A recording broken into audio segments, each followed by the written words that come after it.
सदियों तक जब भी उर्दू शायरी का कहीं भी जिक्र किया जाएगा तो वो जिक्र डॉक्टर राहत इंदौरी के बगैर नामुकम्मल होगा। मैं इस शेर से आपके महबूब शायर को आवाज़ दे रहा हूँ कि जिस बज़्म में सागर हो न सहबा हो न खुम हो, जिस बज़्म में सागर हो न सहबा हो न खुम हो, रिंदों को तसल्ली है कि उस बज़्म में तुम हो। पुरज़ोर लहजे के मालिक आपके महबूब शायर, हिंदुस्तान के महबूब शायर, आजकल होने वाले मुशायरों में कामयाबी की ज़मानत, ज़ोरदार तालियों से इस्तकबाल कीजिए जनाब डॉक्टर राहत इंदौरी साहब।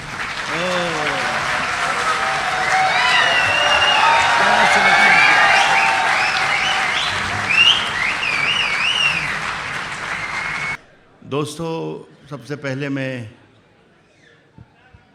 आज के जो मुशायरों की इस मुशायरे की इस महफ़िल को सजाने वाले मेरे साथी, मेरे दोस्त, मेरे भाई आफ्ताब अलवी साहब, डॉक्टर जलालुद्दीन साहब, हरीश मिश्रा साहब और उनके साथियों को मुबारकबाद पेश करता हूँ।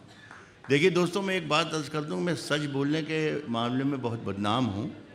तो एक आधी सदी मुझे हो गई शेर पढ़ते पढ़ते, एक तिहाई दुनिया में शायरी सुनाता हूँ और महीने में 20 रातें यही काम करता हूँ।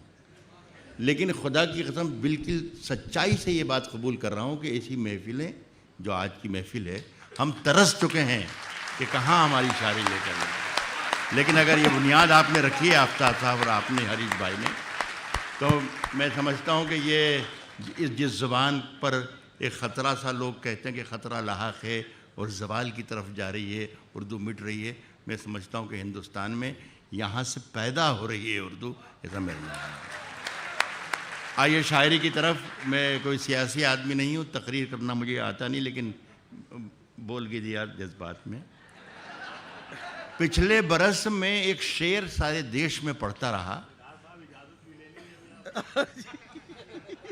सदर साहब, मैं आपसे इजाज़त चाहता हूँ। ये अल्लाह जो दिखा दे वो कबूल करना पड़ता है।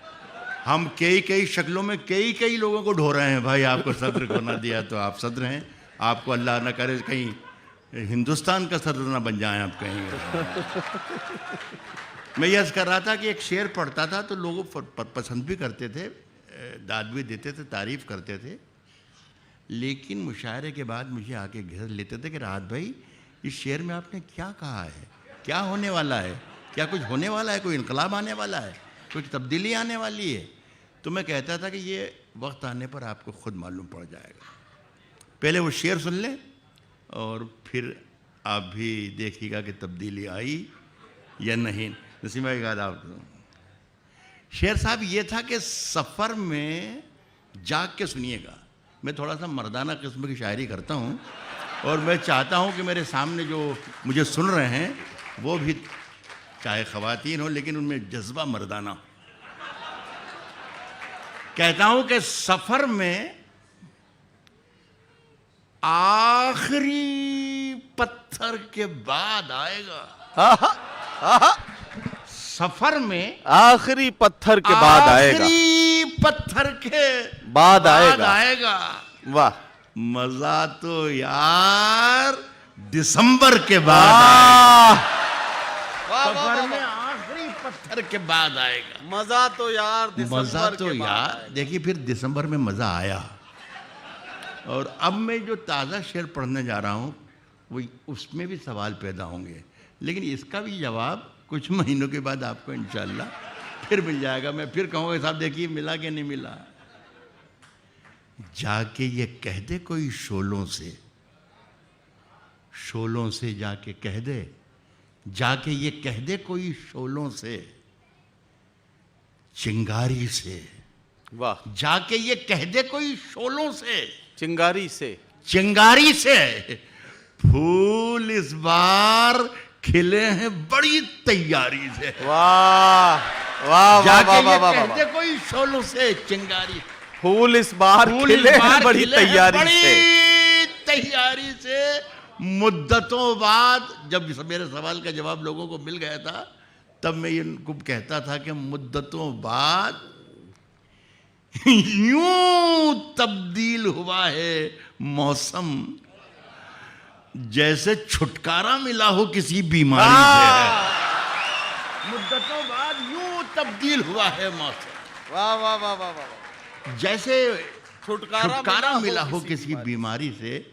बहुत एक शेर सुने दोस्तों, बहुत ही अच्छा लग रहा है मुझे।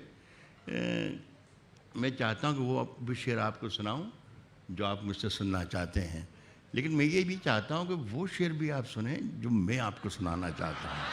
तो एक शेर बीच में कभी कोई शेर आ जाए तो उसे भी कबूल करना चाहिए, और मुशायरे में एक रिवायत ऐसी डालिए कि मुशायरों में अच्छा शेर भी सुनाया जाए। मुद्दतों बाद यूं तब्दील हुआ है मौसम, जैसे छुटकारा मिला हो किसी बीमारी से। साहब कह रहा हूं कि बादशाहों से भी फेंके हुए सिक्के न लिए, हमने खैरात भी मांगी है तो खुददारी से। बादशाहों से भी वाह वाह वाह वाह, हमने खैरात भी मांगी है तो खुददारी से। साहब जब तक रात की धड़कन जब तक जारी रहती है, रात की धड़कन जब तक जारी रहती है, रात की धड़कन जब तक जारी रहती है, सोते नहीं हम, जिम्मेदारी रहती है। वाह वाह वाह वाह, रात की धड़कन जब तक जारी रहती है, सोते नहीं रात हम। की धड़कन जब तक जारी रहती है, सोते नहीं हम, जिम्मेदारी रहती है। शेर सुनिए कि जब से तूने हल्की हल्की बातें की, हिंदी में कुछ क्या कहते हैं पता नहीं, उर्दू में कहते हैं ज़ाब्ता अखलाक, यानी हिंदी में शायद कहते हैं आचार संहिता। आचार से तो मुझे एहतियात करना चाहिए, इसलिए मैं किसी का नाम नहीं ले रहा हूँ, एक शेर पढ़ रहा हूँ। कह रहा हूँ कि रात की धड़कन जब तक जारी रहती है, सोते नहीं हम, जिम्मेदारी रहती है। सोते नहीं हम, जिम्मेदारी रहती है। जब से तूने हल्की हल्की बातें की यार, तबीयत भारी भारी रहती है। वाह वाह वाह वाह वाह, जब से तूने वाह वाह वाह वाह वाह वाह, जब से क्या तूने कहना, क्या हल्की कहना। हल्की बातें की, वाह वाह वाह वाह, जब से तूने हल्की हल्की बातें की वाह वाह वाह वाह, यार, तबीयत भारी भारी रहती है। आंसू मुशायरे में कभी कभी अच्छा शेर आए तो उसे कबूल करना चाहिए जी। यार, तबीयत भारी भारी सदर साहब एक शेर सुना। जी कह रहा हूं कि यार तबीयत भारी, राहत इंदौरी माइक पर खड़ा हुआ है इसलिए मैं उनकी नजर कर रहा हूं शेर। यार तबीयत भारी भारी रहती है, आंसू ठहरा होता है जब पलकों पर। मुनव्वर राना साहब, आंसू ठहरा होता है जब पलकों पर। राहत इंदौरी माइक पर खड़ा, इस बात को ख्याल रखिएगा। कह रहा हूं कि यार तबीयत भारी भारी रहती है, यार तबीयत भारी रहती है, आंसू ठहरा होता है जब पलकों पर, दरियाओं पर दहशत तारी रहती है।